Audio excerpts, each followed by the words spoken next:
Om Sri Swamiye Saranamayappa. Hello everyone. Namaste. Welcome to Nath Astrology, a scientific roadmap of life through Vedic astrology. My name is Harish. Today, I am bringing you the roadmap for the next possible 1 year, 25 to 26. Why 25-26? 25-26 sees the transit of four major planets. So, what should be your roadmap for the next 10 to 12 months is what we would be discussing here. So, if the period is really good, how should you capitalize on the same? If it is slightly giving you challenges, how can you take measures to overcome the same and give you a better roadmap? That is what we would be really looking at. And what are the areas that we would be covering? We would be looking at multiple facets: career, money, family, health, children, marriage. All these facets would be considered to give you the best of the advice for the next 10 to 12 months, that is 25 to 26. Right? So, as I told you, there are four major planet transits that either has happened or would be happening in the near future in the coming year. Right? So, what are the major planets that are transited?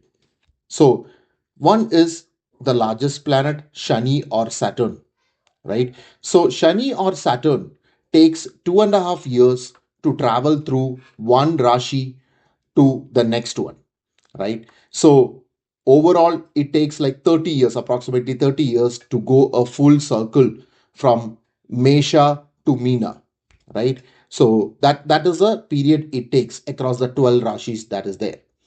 The next one is Brihaspati or Guru, which transits every 1 year, right? So it takes approximately 12 years to go the full circle around the sun.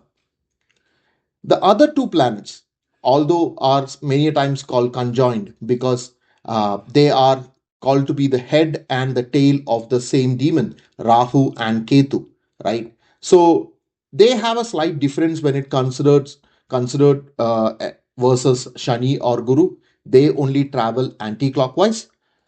They transit in every 18 months, 1.5 years from one Rashi to another. That's one sign to another. So it takes almost 18 years for them to complete the full circle. Instead of going Mesha, Rishabh, and so on, it would go Mesha, Meena, etc. Right? It would go the anti-clockwise way. Because these are the four major planets, and the other planets like Sun, which take transits every month, Moon, which transits every 2.5 days, and say Venus or Mars, which takes transits again close to 1 month, 1.5 months, 2 months. The impact of those planets would be lesser in the daily lives, while these four planets will have the largest impact when it comes to transits from one Rashi to another. But please be mindful that your Janam Kundli, that is the horoscope that has been written while you were born or based on your date of birth, the time of birth, and the place of birth, would give you the best of the advice that considers to be the 90 percentage of what you would be and how you would be. The 10 percentage of the other 10 percentage is determined by the transits that we are going to talk right now, right? So first let's consider Shani.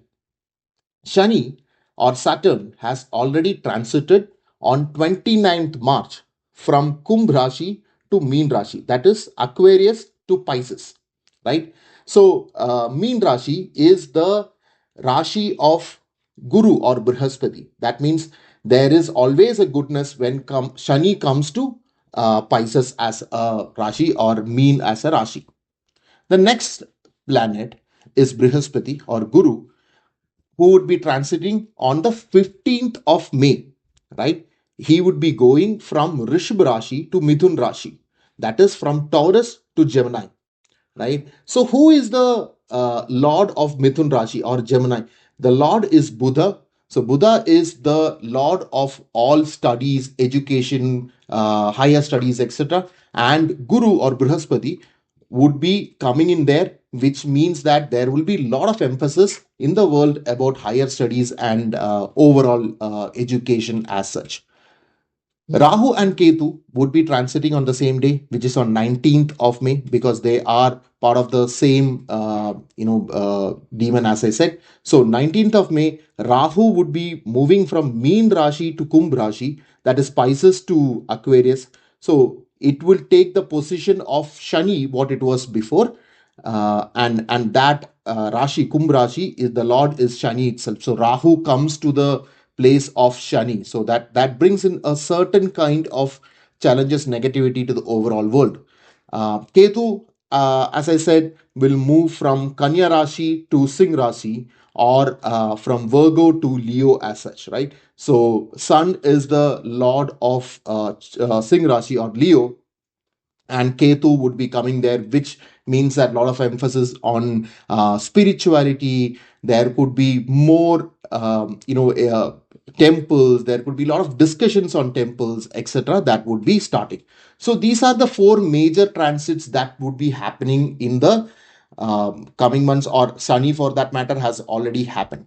So I would be analyzing each of the Rashi starting from Mesha to Meena. That means from Aries to Pisces as such in the zodiac signs.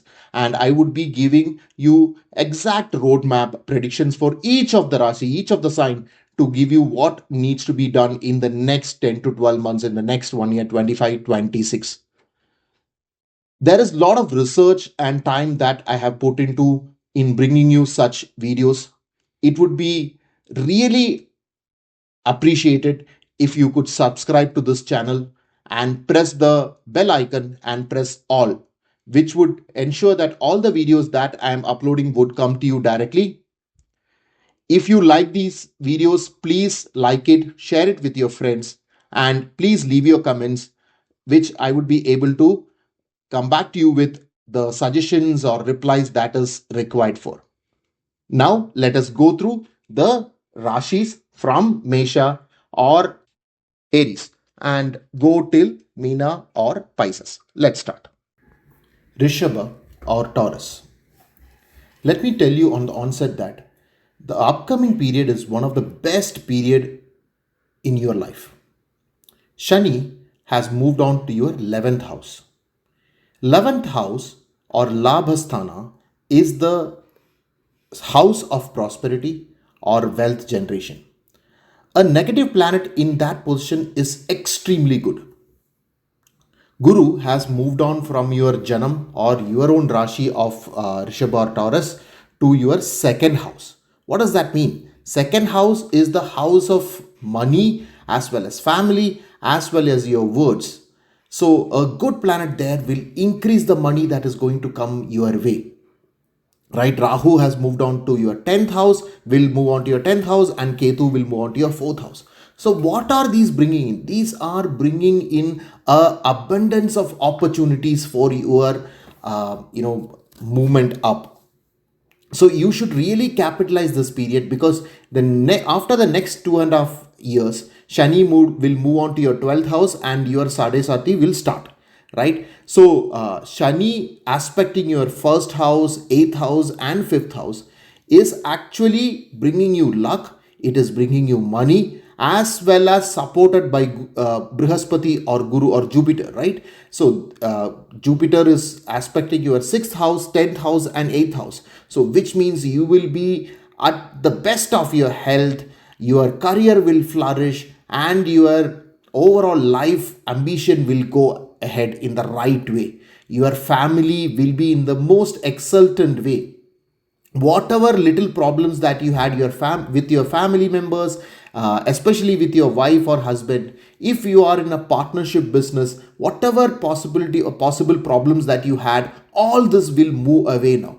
There will be a critical moment in terms of your work, especially when you are expecting promotions or transfers to a foreign land. Any of those, these are opportunities that will come your way, and you should just grab it successfully, right? All the problems that you had at workplace, whether it was a little quarrel with your bosses or peers, all that will move away, right? Your health will flourish, as I told you, and your enthusiasm and your exuberance will increase, and your self motivation will be really good at this point of time. Please ensure that your house is in order. Ketu is coming to your fourth house. Please ensure that your house is in order. Please be careful while you are riding a bike or driving a car. Also, please be careful about your mother's health. That is going to be one small negative that is going to hit your way in the next 10 to 12 months or 1 year, right? So overall, if you see, fantastic period. Please capitalize on this and move ahead. See, it takes a lot of effort and time to do research and analysis for each of the Rashis or the signs that we are looking at. I would appreciate if you would be able to support me by subscribing my channel, pressing the notification button and pressing all, so that all the videos that I am uploading will come your way directly.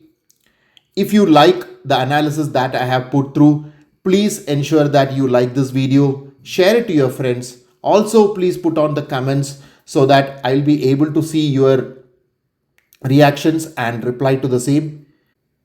If you are interested, you may connect with me in the WhatsApp number that is given below. Please text me with your birth date, time of birth, as well as place of birth, which can get your Janam Kundli or horoscope and give you a clear analysis of the way ahead and give you the recipe for success. Thank you very much. Namaste.